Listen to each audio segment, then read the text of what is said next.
Niyonzima-Aroian. I am the owner of JNP Coffee, which is a company that trades specialty coffee from Burundi, Central East Africa, where I'm from. And I'm also the regional coordinator for the Northeast for the SCA US chapter. And I'm just so grateful to be here today. And this is our regular call Thursday, third Thursday of the month, when we connect with our coffee community members and non-members of SCA. So anyone who's in the coffee community is welcome to join. We have a Slack platform as well, where we have over 150 members who are actively exchanging. So today I am so thrilled to welcome 6 panelists who are going to be sharing with us about strategies they've been using in reopening shops in all different parts of the country where they are. And we understand there are different rules and regulations for each part of the country. So we will love all of you to share your information that you're willing to share. You might want to get on mute if you're not talking, just to make sure there's no some echo. All right, thank you so much. What time is your current level of And then what we are going to do, we are going to let the panelists get over their own presentation, and after that we will be taking calls. So if you have any questions in the meanwhile, you can be putting them in the chat box, and I'll be checking them on a regular basis.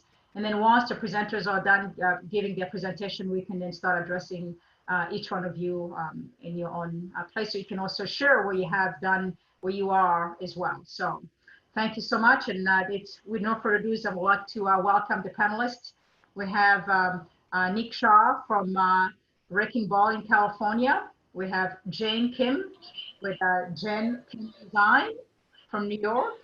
We have Sam Penix with Everyman Espresso in New York City. And we have Christopher Feran with Penix Coffee in Ohio. We have Mark Hundley with a Bolt Coffee in Rhode Island. And I am also pleased to be having Maya, who's also one of the coordinator for the Northeast as well. So Maya, my apology for not presenting you in the beginning. And then we also joined today by Kim Galarpe. She is with Carrier Roasting in Vermont. And we have a number, and of course, Mancy, who's the SCA staff member who's here to support us. So this is going to be recorded for those who are not able to join us today, so you can be able to listen to it later on.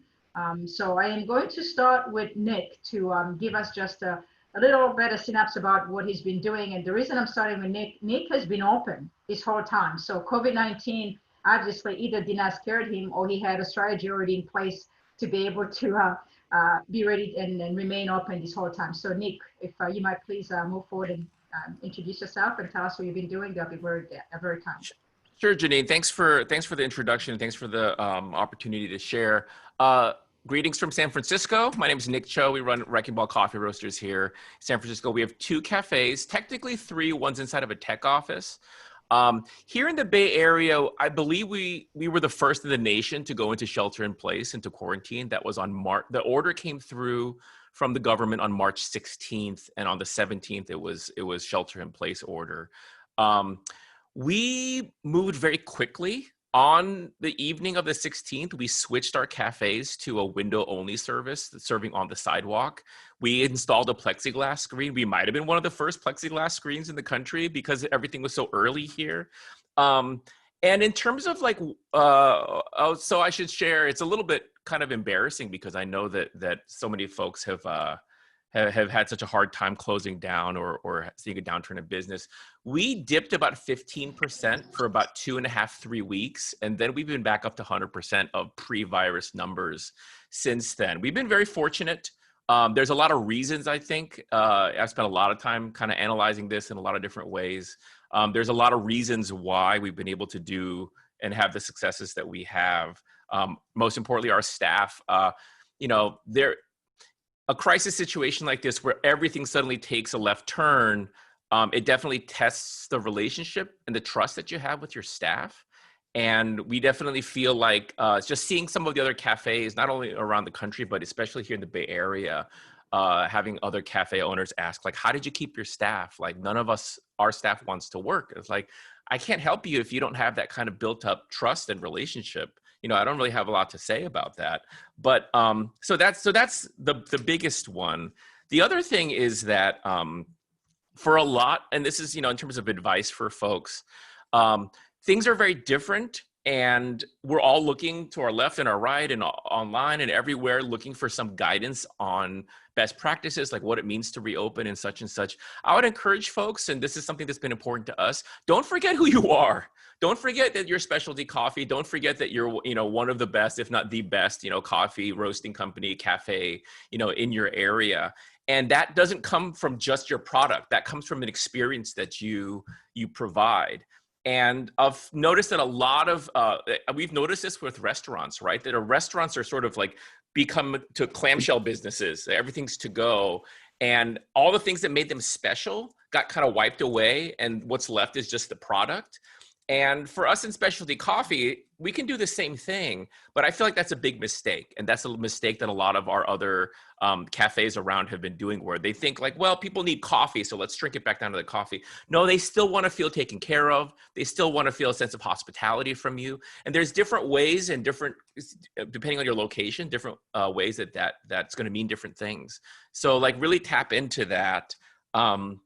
I do feel like, you know, it's almost cliche in our business, but it does need to be, you know, we do need to be reminded that, you know, happy baristas can make happy customers. And if they're unhappy baristas, then you know, it's harder to serve customers.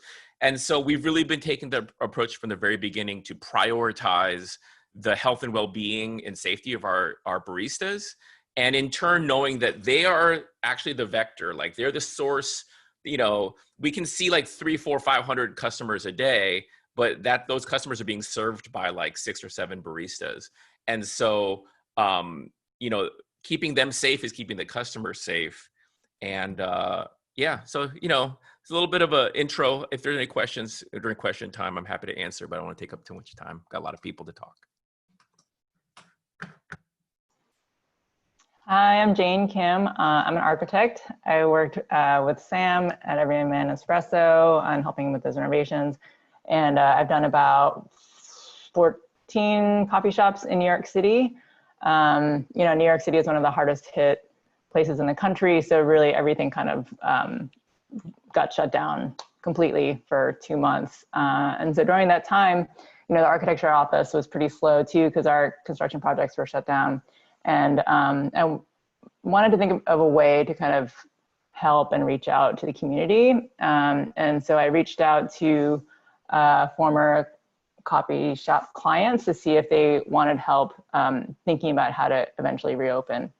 And so I reached out to Sam and also Michelle Puyen at Chalet and a couple other shops. But it's really great to go after Nick because I found his really great Medium articles that talk about how Wrecking Ball stayed open and the things that they did. And also from talking to Sam about how he also did a kind of door service before the shutdown. So I'm just going to share screens very quickly. So this kind of evolved into wanting to create a kind of design document, because I think what architects can provide is like a graphic way of understanding like how to kind of reopen safely. So on my website, we created these graphics that kind of talk about, you know, this like plexiglass separation, how you kind of separate, like reduce contact between the customer and the worker. And also we developed so far we have these 2 PDFs. One is just like best practices in general, describing door service with some graphic information. And then also talking about how shops can eventually kind of go to a kind of modified indoor service. So this we're kind of developing and continuing to work on as spaces open up in New York. So hopefully we'll be able to update the document as we kind of learn new things. And then the other document we created was a kind of 1-pager about how the door service would be set up, and just recommendations about the kind of best way to do this, just because we just haven't really been seeing anything in the country in terms of like best practices, recommendations. It's just like, it seems like all of the kind of city organizations that normally, you know, the Department of Health or whoever is normally kind of making these rules, they're just not able to kind of keep up. So we just wanted to kind of put everything in one place and also kind of graphically talk about how that could work and, you know, share it with the community.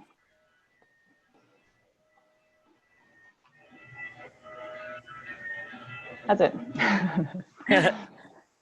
Should I go? Hi, I'm Sam. I own Everyman Espresso in New York City. We have 3 locations. Our original location is here at 13th Street and 3rd Avenue. And right now we're shut down to regular capitalist business, and we're giving all of our product away to the community. And we're providing medical, you know, first aid, bathroom use, snacks, waters. But we do still have our service with a plexiglass shield, and we're behind this door, and we have our coffee pot set up here and all of our supplies back here. And we have a few volunteers, but basically, you know, we're trying to support the community in this time, like we always do, you know, through hospitality and taking care of people. And, you know, as an organization run by myself as a trans person, I can identify with the needs of various groups of people like myself that also are seeking social justice. So, you know, one of the things that we've always been concerned about that goes hand in hand with that is the safety of our employees, the trust of our employees, like Nick talked about, and keeping our communities safe and everyone in our communities, not just folks that can afford $5 cups of coffee. And so that means creating a service model that protects employees and customers and community members, keeping the sidewalk clear, making sure there isn't gatherings of folks that are trying to buy our coffee, that people can get by, that we are being responsible and not spreading the virus, that we're being, you know, as thoughtful as we can be. So yeah, that's me, Sam. Nice to meet you folks. Hi, Jane. Hi, Nick. Hi. Hi, Jeannie. Thank you, Sam. Thank you so much, Jen, for also the presentation. Are you willing to share your design from you know, to others later on? Or... Yeah, they're all downloadable PDFs on my website. I can put the link in the chat. Wonderful. Thank you so much. Mark, you want to tell us what you guys are doing in Rhode Island? Yeah. Hello, everyone. So I work for Bolt Coffee in Providence, Rhode Island, and we have a roastery and a few cafes. Our first 2 cafes existed within other businesses that have been affected by the virus and the shutdowns. So our original location is inside of a boutique hotel. Obviously, travel has come to a halt.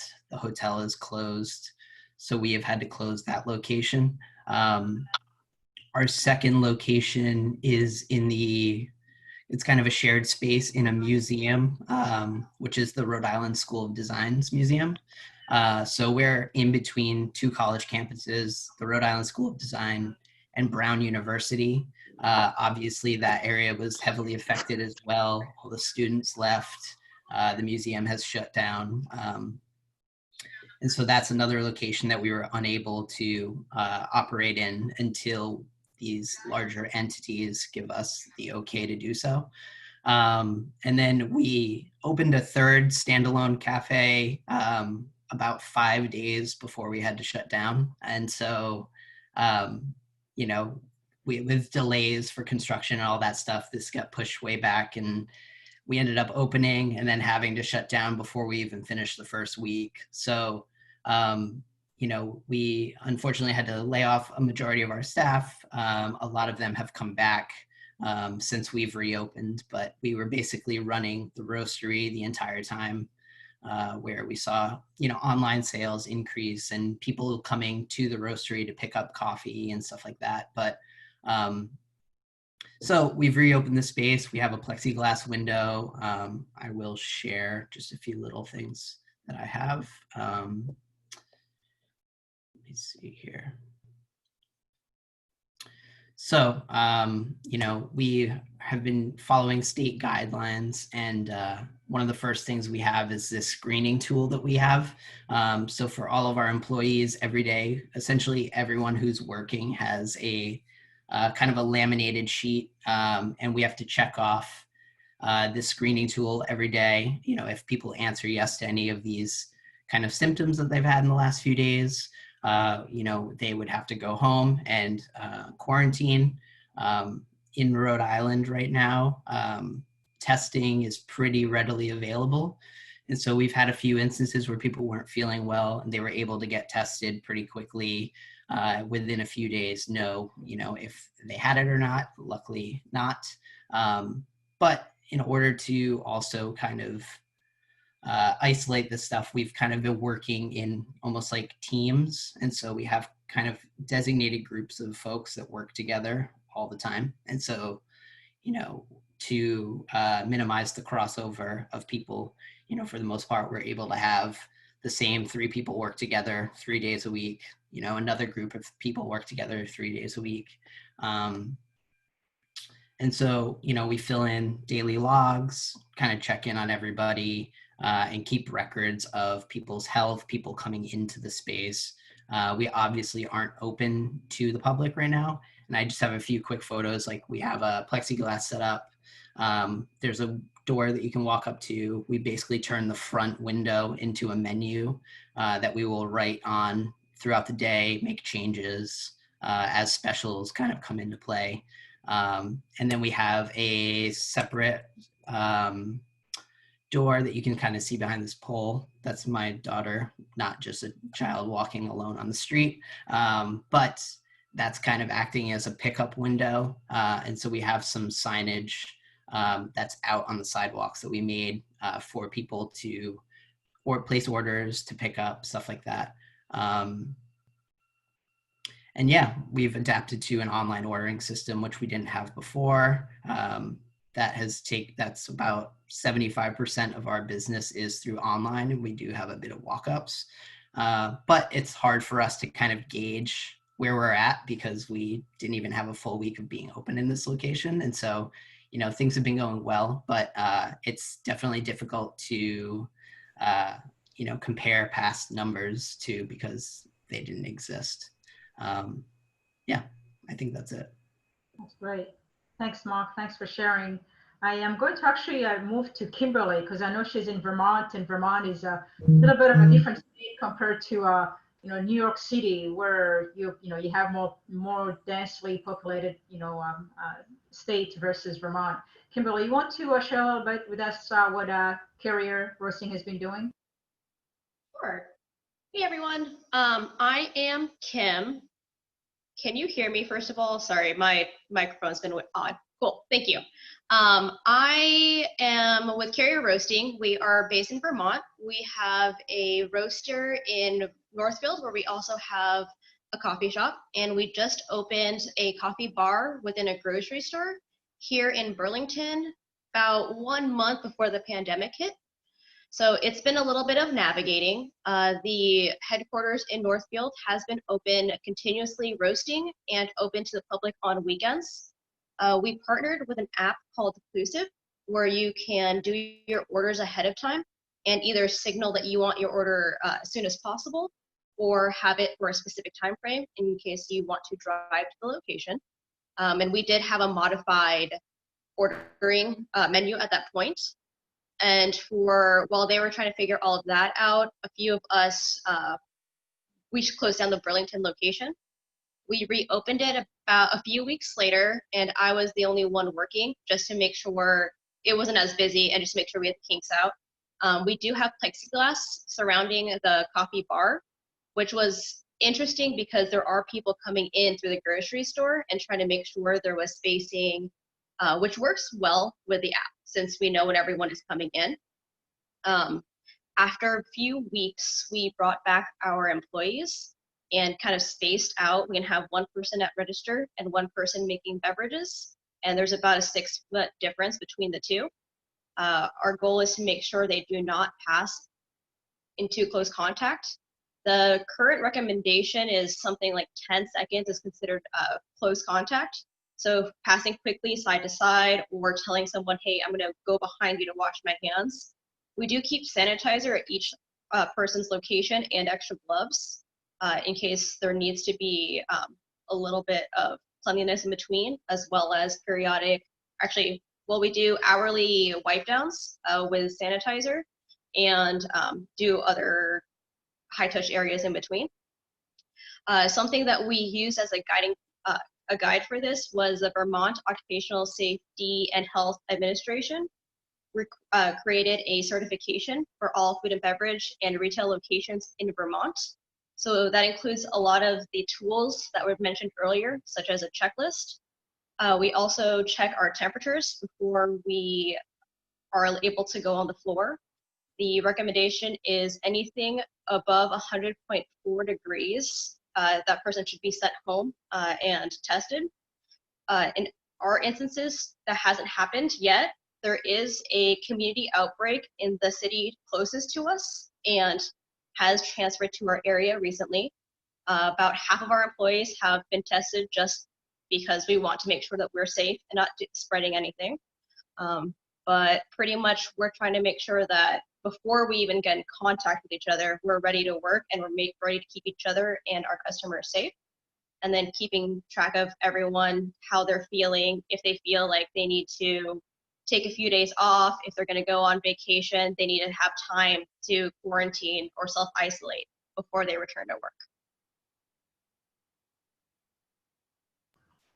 Thank you, Kim. Christopher, I know Ohio is a whole different state and different world for many other states. You want to share what you have been doing or maybe what you've been seeing being done in your state relative to others? Sure. Yeah. So with Phoenix Coffee in Cleveland, Ohio, we have 5 cafes as well as a roastery where we operate in downtown Cleveland. At the beginning of the pandemic, Governor DeWine kind of shut down all dining in the state and began our phased shutdown on March 15th. So we had to figure out pretty quickly what we were going to do. But bigger than that, I think, was responding to a tremendous amount of anxiety that our staff had and trying to make sure that everyone felt safe. And so the first thing that we did was really focus on giving the staff a sense of control and empowerment over their environment to do what they needed to do to feel safe and protected in the space. Switching to go, obviously requiring masks, sanitizer, things like that, temperature checks, everything that we've mentioned so far. But the idea was to create a genuinely safe space as quickly as possible and then broadcast that to the customers as well so that we could kind of stabilize the anxiety in the community. We were pretty lucky that our governor acted as quickly as he did early on. It seems to have somewhat stabilized the spread of the pandemic to semi-predictable levels. But we did notice that operating in this amount of stress started to take a toll on the staff. And Nick spoke about how happy baristas make happy customers, and more than that, it creates a healthy company, creates healthy communities. And particularly where we have staff that's been around for 3 or 4 years, we're not really excited about the idea of stressing them out, burning them out, getting them sick, anything like that. So we did eventually decide to close 1 day a week, to have a reset of the store, to deep clean, to give staff a breather. We limited our hours only to our core hours of operation and profitability, so that we could hopefully keep our cash in check, because obviously everything had been disrupted. At the beginning, we were down about 60%. We're now down about 35% over last year. So we're slowly climbing back. One of the cafes, which is in a Class A office building, it only had 4 customers a day for a while. So we did have to make the decision to shutter that for about a month, which we reopened when we got the PPP loan.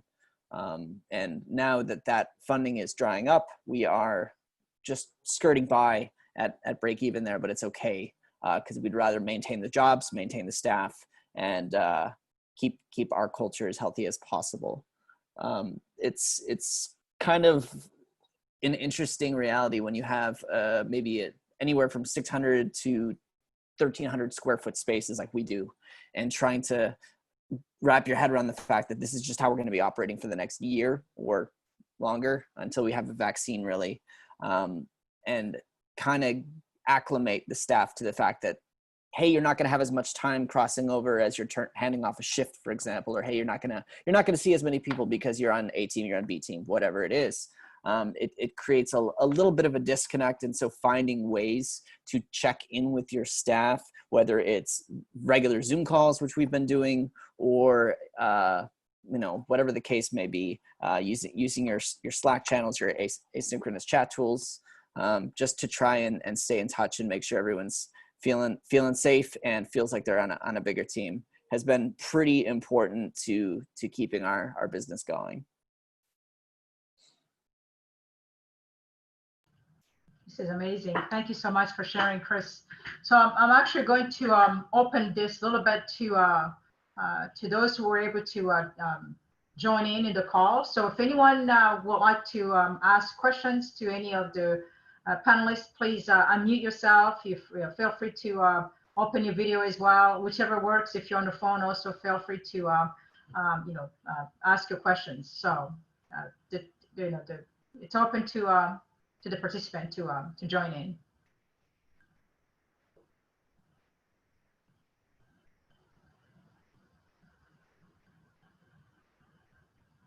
Now I'm going to start asking questions to people. I'll say a few words. Hi, I'm Serena. I'm from Bunny Coffee, based in New York. I'm also on the board of the SCA. And right before the pandemic, we had opened our 4th location, all in Upper Manhattan and the Bronx in New York. And we've now reopened, I think 2 out of the 4, and working on. One of the biggest challenges that we've had is actually each reopening has really depended on our negotiations with our landlords. So I would love to hear a little bit about and from the people that I've spoken with, it seems like it's all over the map, what people are agreeing to, what deals are being struck, and so I'd be interested to know if there's any good stories. The 2 locations we were able to reopen are because we had direct conversation and sort of understanding from our landlords, and we're in particularly one very difficult conversation right now. So that was just an area, again, where it feels like as an independent business, we have much less leverage in the conversation, even though theoretically people are saying, oh, now you have so much more leverage because who's going to take these spaces? Landlords are going to be desperate to keep you. Yeah, it depends. That's not sort of what I'm hearing from the peers. So that's just an area I would love to explore, and if anybody has anything to share on that. I have something to share. Hi, Serena. How are you? Good to see you. We have 3 landlords, and they're all different. Our first landlord is the Classic Stage Company, which we share this space with. So we have a vested interest in keeping the relationship alive. And we've been in this relationship for 13 years. They rent from the building owner. And so that's situation number 1. What's going on here is the Classic Stage Company said, hey, listen, we know you're not going to be able to make rent right now. Let's just put it on hold. We'll talk about it later. So we got our PPP money, and then we allocated, we split it up based off of what we felt each location deserved based on the number of employees that worked here and how the location contributed to that money. And then we offered that to our landlords each individually. So situation 1 is here at 13th Street, where we have a shared space. And then situation 2 is Soho, where we have a big landlord with lots of buildings that frankly doesn't give a beep about like little guys like us, because they are going to get theirs. But and they're generally very unresponsive. So it took them several months to get back to us, but eventually they did. And we told them the same thing we told all of our landlords, which is, here is the money that we have allocated for these 3 months.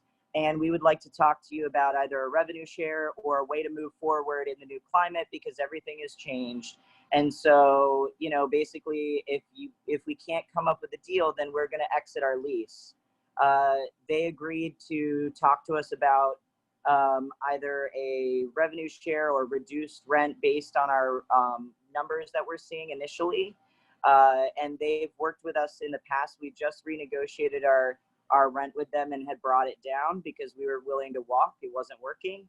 And we're not going to stay in a bad real estate deal and force our employees to work for non-living wages, et cetera, et cetera.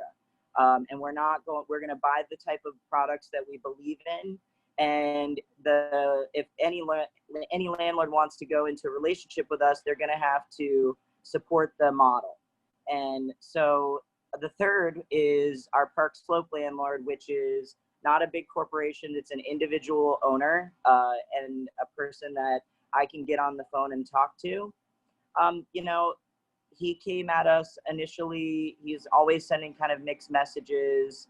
You know, he's at the top of the power structure, so he can make veiled threats. So I won't say he's, you know, super duper cool and nice and like with us, but he still has to be with us or else he's not going to get money. So we negotiated with him, and you know, it was better than it's better than typical, I would say. And we reduced our rent by, I think, half.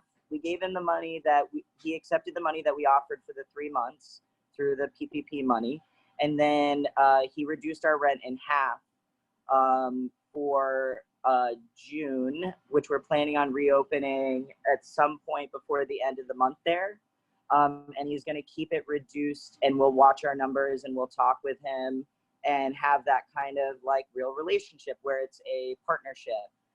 He didn't want to do any type of revenue share, which is fine. I see that landlords will then, you know, they're like, we're not going into business with you.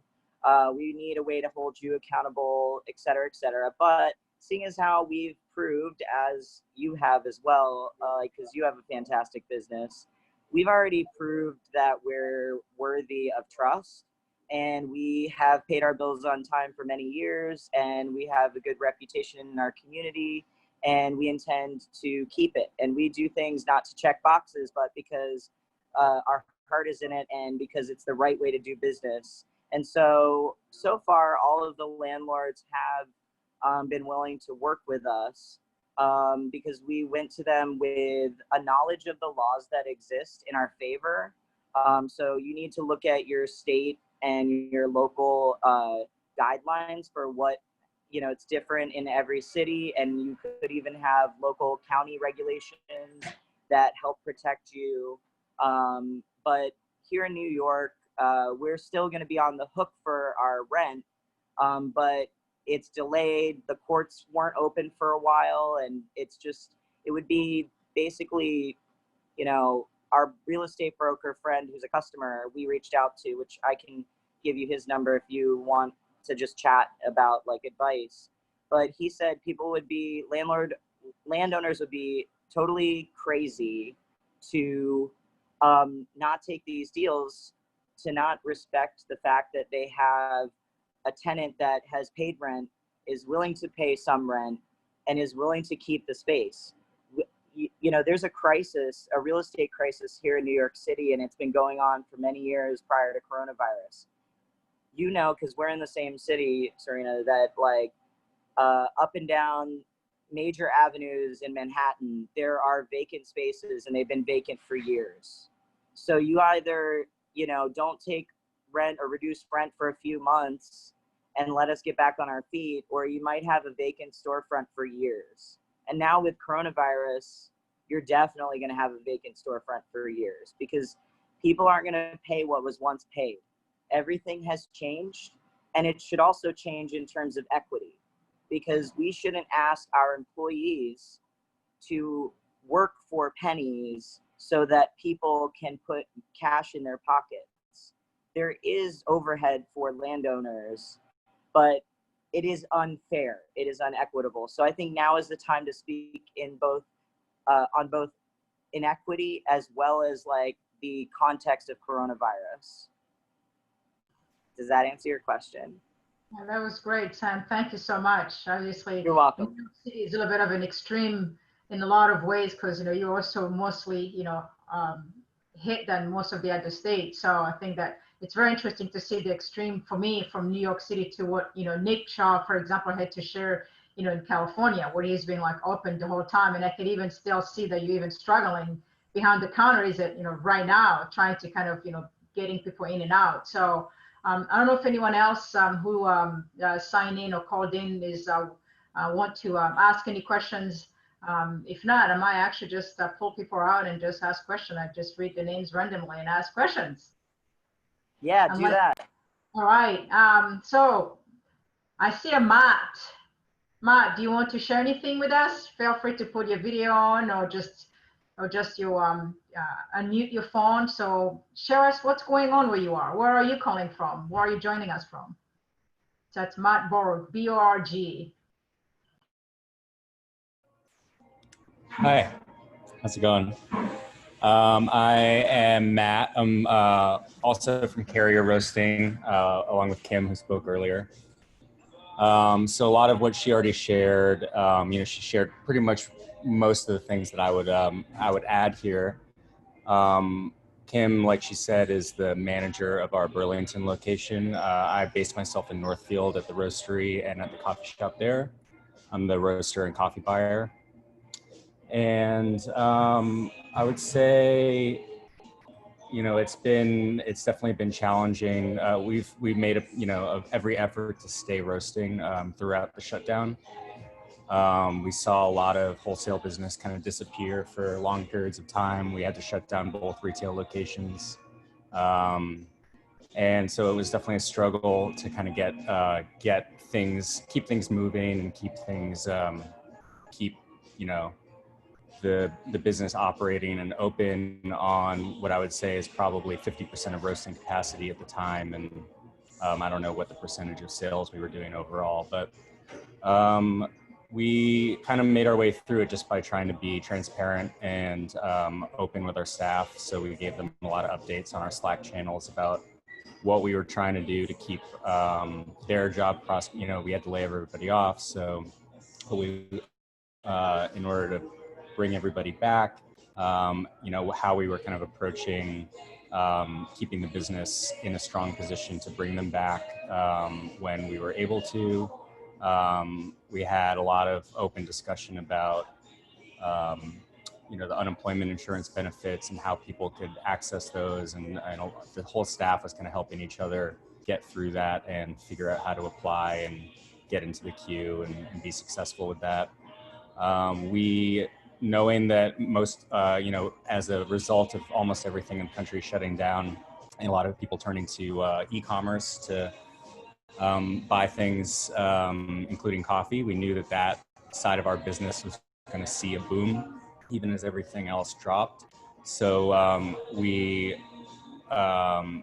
committed to our staff to collect 20% of all of our online sales until our stores reopened for distribution to the staff to help them with some of the revenue that they were losing personally. I don't think it has really got to the level of taking the place of what they might have been losing, but that combined with unemployment insurance benefits, I think helped quite a bit. And we just sort of were able to tally up those totals and let everybody know what they could expect to receive.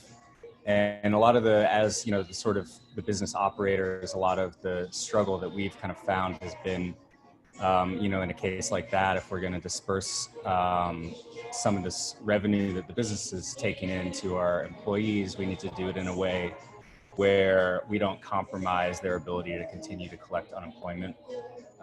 So unfortunately that, requires you to prolong disbursement of the funds for a little while so that you don't compromise that.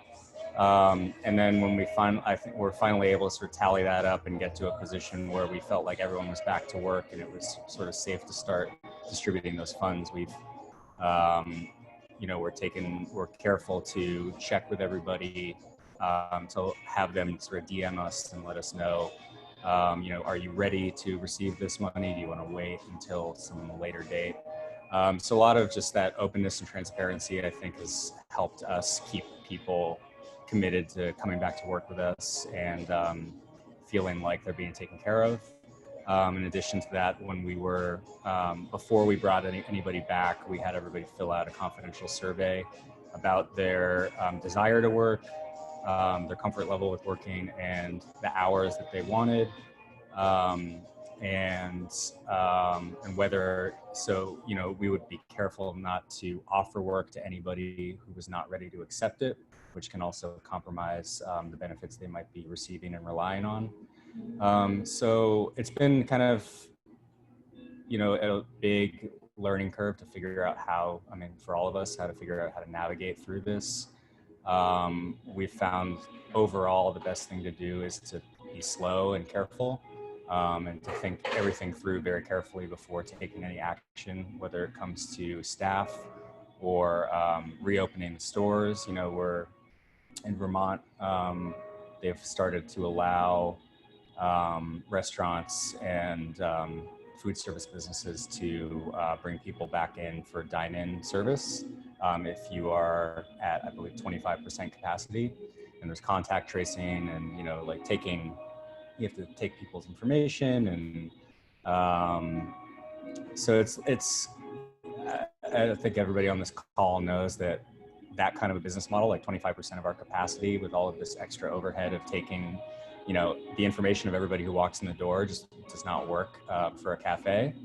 So we've found it, you know, most helpful to think of, you know, to some extent pay attention to what the state requires and what they're recommending as far as safety, but to a large extent ignore the relaxations that they're giving us and just kind of take it at our own pace with what we're comfortable with and what we know is good for our business. And so we're really in no rush to start bringing people back into the building here at our headquarters in Northfield, particularly because it's also our roasting facility. Yeah, maybe we can move on and hear from other folks too. Thanks for sharing. It's really great to hear what's going on in other parts of the country. Yeah, thank you so much, Matt. Actually, the other question I was going to also, I think I was going to suggest, if you have any specific issues you would like us to take on as SCA, like this issue about, you know, rent and landlord, you know, please feel free to drop the note here in the chat, or even just write to me later on.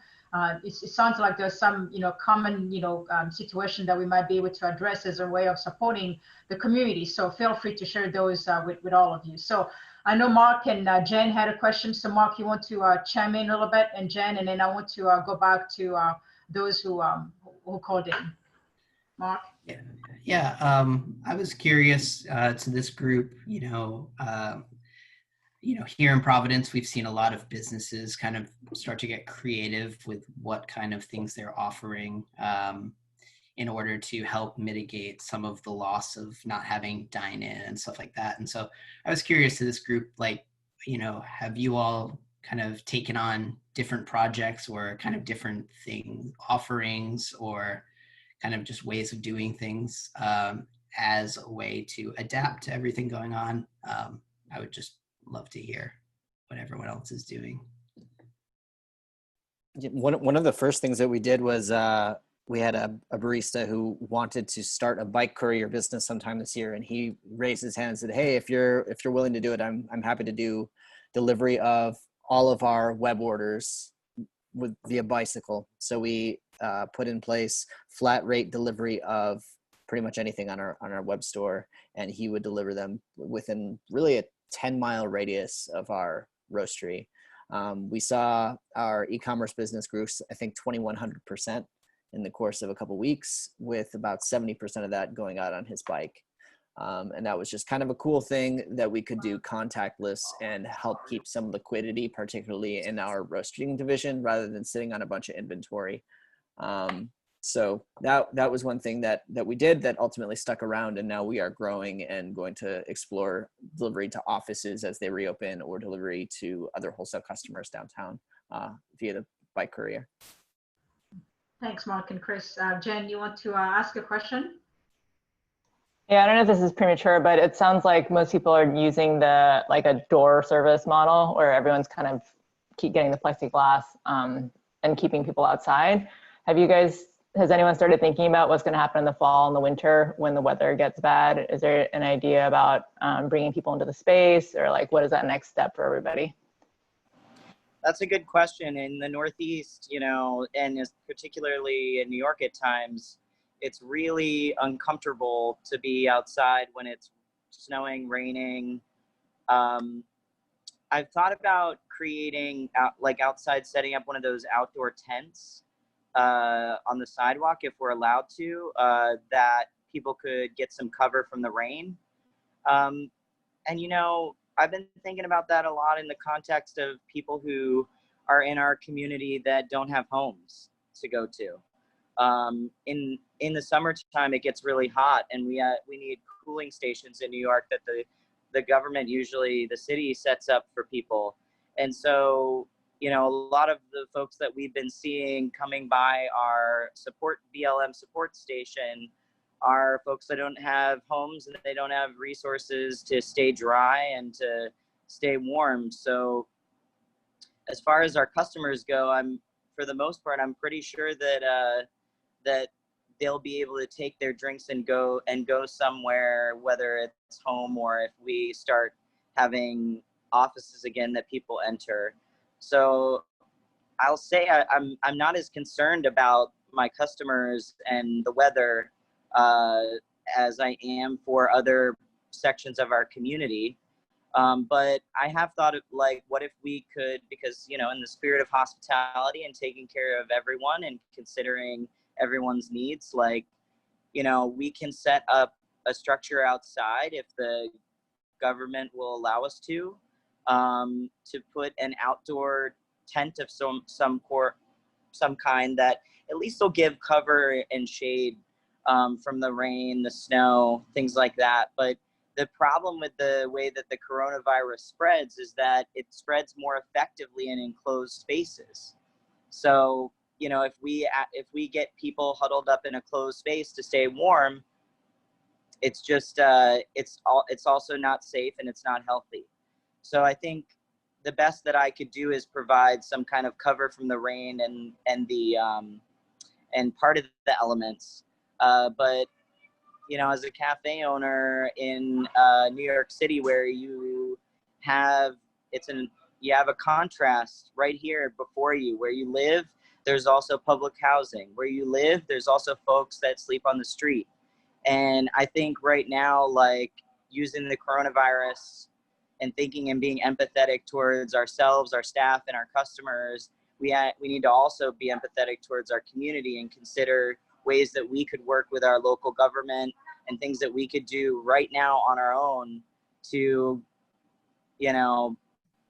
support other parts of the community that are underserved.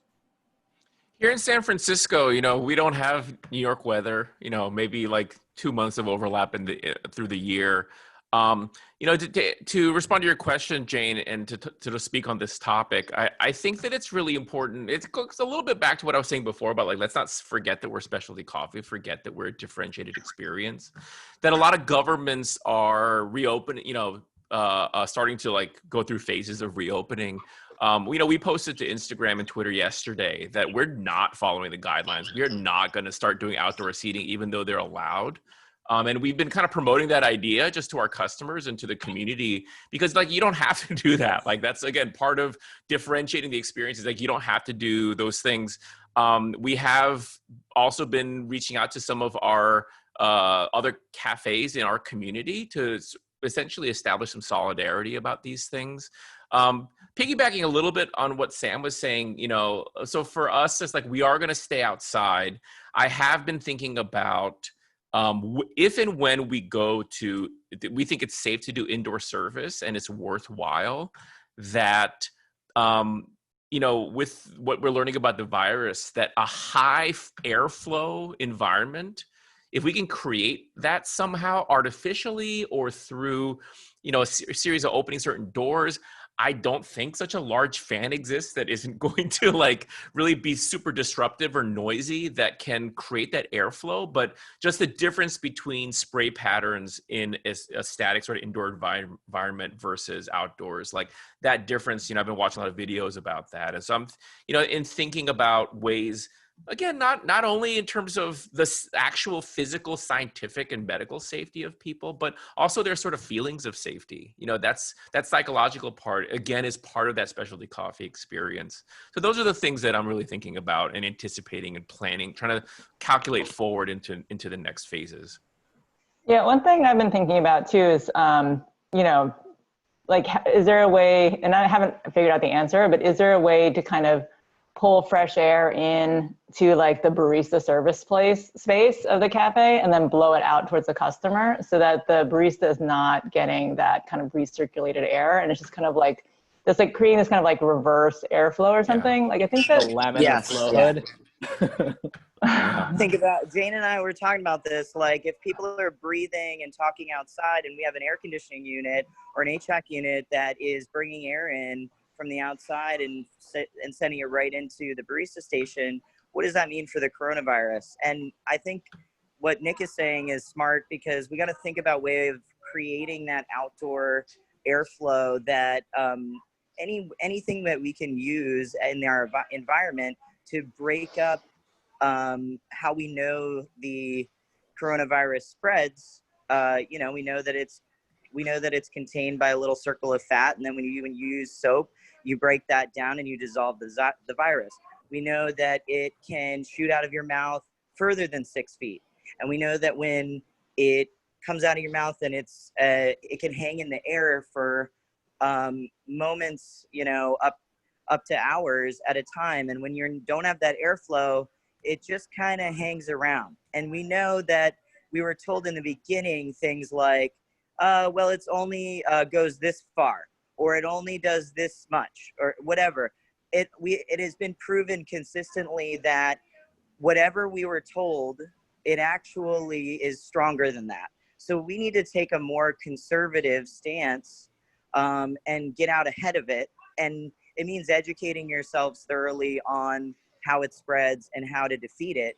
And then using the creative brain and reaching out to our community like we're doing on this call, reaching out to experts like Jane and other coffee shop owners with experience, and sharing our experiences and coming up with a brainstorming session to defeat these things so that we can do business.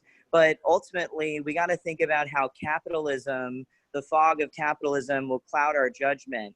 And it'll say things like, well, you got to make money, you got to pay people. No, step one is people have to be safe in your space. Your staff have to be safe. And if you're making money, that comes secondary only to when you've created an environment in which people can receive food safe and your staff can serve it in a safe way. So I think, these talks are super important. Let's just keep continuing the discussion. That's all I got to say on that. Yeah, we're sharing ideas here. Reiko here in the chat is talking about the fan thing that I haven't really thought about it in that way. I was thinking about like a giant airflow sort of situation, but even a more localized, like smaller fan actually would do a lot. I think not only, again, to break up the virus like scientifically, but also like, when you explain like this is why the fan is here, it creates another opportunity for you to differentiate and say like, these are the extra steps we're taking. The one thing that I expected to see people do that I haven't seen, that we haven't, it doesn't really work for us, but for a lot of people, is actually taking the step to remove windows, like giant, like large panes of glass. Like that's some cost there. But like we were looking at a cafe to possibly take over, and we were like looking at the design. We're not going to do it, but I had already planned it out that if we did that, we were actually going to remove the large sort of window pane in the front and build it as a to-go, like a permanent to-go window. And then eventually, like, that's going to cost maybe a couple $1,000s or so, but it would actually be worth it if it was something that when you kind of do the analysis as a business owner. So, yeah. There are these sort of, creative ideas that can solve a lot of problems. It starts with education and really knowing the impacts, and it also is like, hey, check in with yourself. What is your goal? the goal is to create a safe space, not, and yes, of course, like restart the economy of your business, which people depend on. But start off first with knowing the virus, how it operates, and then move from there to like ways to dismantle it. And I think that for a lot of spaces, some cheap things to do would be opening the doors that you're not going to be serving out of, opening the windows, right? Like creating that airflow, but also protecting the airflow of when you're getting close enough and you're handing off drinks, like that plexiglass shield is important. I've got my mask here and I'm ready to put it on if I have to jump up and talk to somebody. But, you know, even me being in the space right now talking to you, I'm sending out little clouds of my own spit. And if I put this mask on, those tiny particles will come out the sides of the mask, but a lot less will come out. And so we have to teach people the reasoning why we do these steps and get our staff and our customers on board with why. People don't necessarily just want to do things arbitrarily, and not everybody has access to the information that we as business owners have, and not everybody feels the same responsibility. So I think the other thing that I noticed when we started, we were open longer than most cafes, and we started instituting a lot of measures that we've gotten even tougher with once we started reopening the doors. But we as cafe owners and baristas and folks that interact with the public, we guide people through culture. We help our fellow neighbors and community members understand how their behavior with their bodies affects us and others. And so the cafe, I felt, was like almost like a teaching tool as we were starting to shut down and go into our pause, to teach our fellow humans the rules of the road, and also like get them into that behavior, because it takes practice. And so when you go to set a drink down, we are 3 minutes at the top of the hour. Not to cut you off, I love your passion, I love your information, and tremendous resources. I would strongly recommend that you jump on a Slack, exchange, share. It's our place we can be sharing for a very long period of time, and I know some of you are not on it, or maybe just so busy, but just take 5 minutes and share with everybody else. That would be very much appreciated. And also bring any information or any questions or anything you want us to tackle on as just a coffee community in general. So as I said, we are 3 minutes at the top of the hour. I'm just going to pick someone else randomly before we close out. But please bring in the questions. Please chat it. We go from there. Sheila, would you please tell us anything that you have in mind? Hey, Jeanine.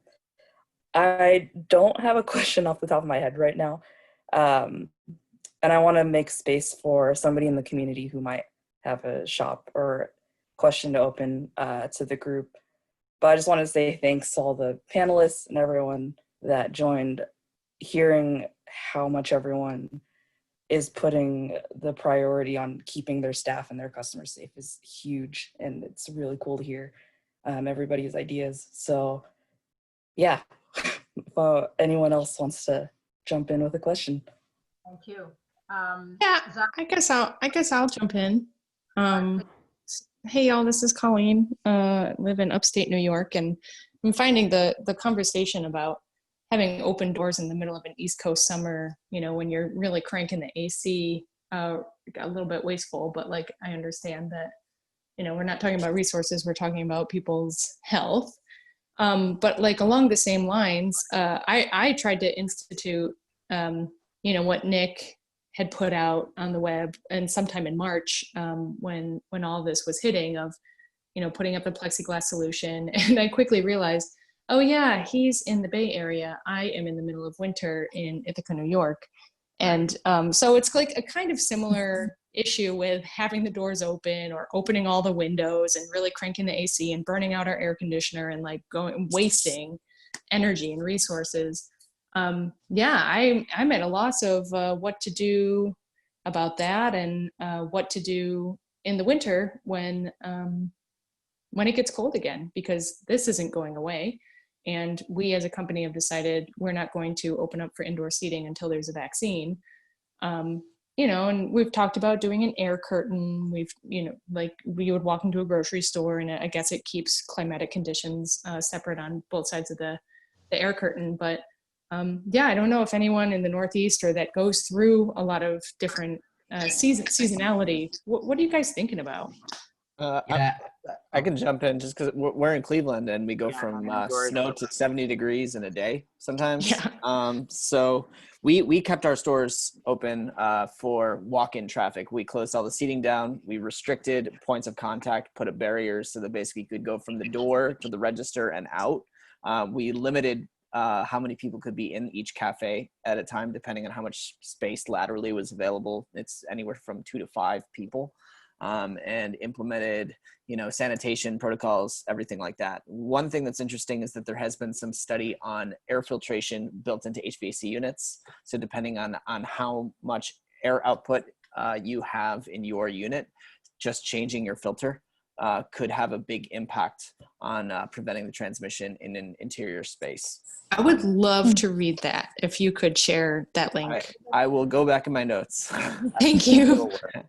Yeah, I mean, I don't have a solution, but I'm already thinking even just with the summer approaching and humid New England weather can get pretty unbearable. And just for the comfort of staff, like I've already started to find like when it's hot and humid, wearing a mask is pretty miserable. And so if we have all of our doors open because we're only doing walk-up service, you know, it's the amount of humidity and already that you feel in that space can get a little uncomfortable at times. And so I'm just imagining how much more uncomfortable it'll be and making sure, you know, staff feels comfortable and is not like suffering through it is a concern. And so I don't have an answer for that yet either. And we're just trying to explore options.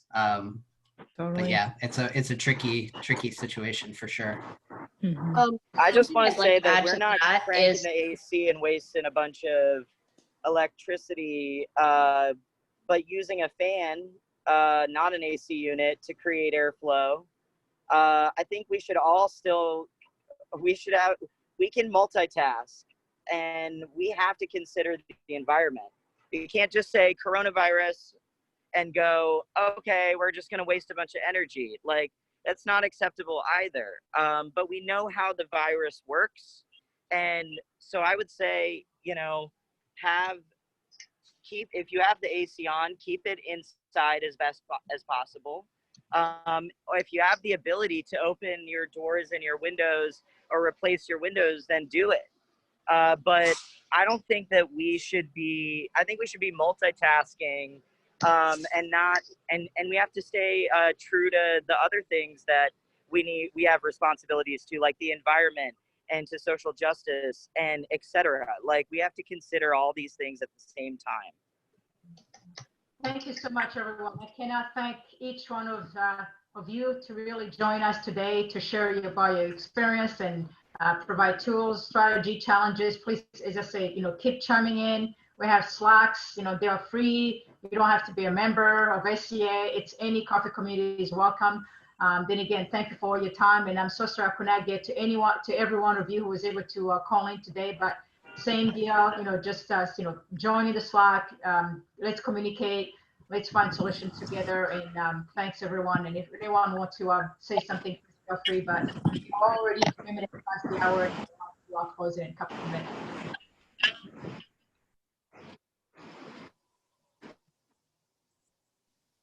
Thank you. And thank you, Jeanine, for hosting this. This is great. How are you? Okay. Good. How are you? Pleasure. Thanks for all of you for being able to join. Enjoy the time and keep bringing ideas and solutions we can all share with it. Thank you. Thank you, everyone. Bye, everyone. Bye. Thank you. Thank you.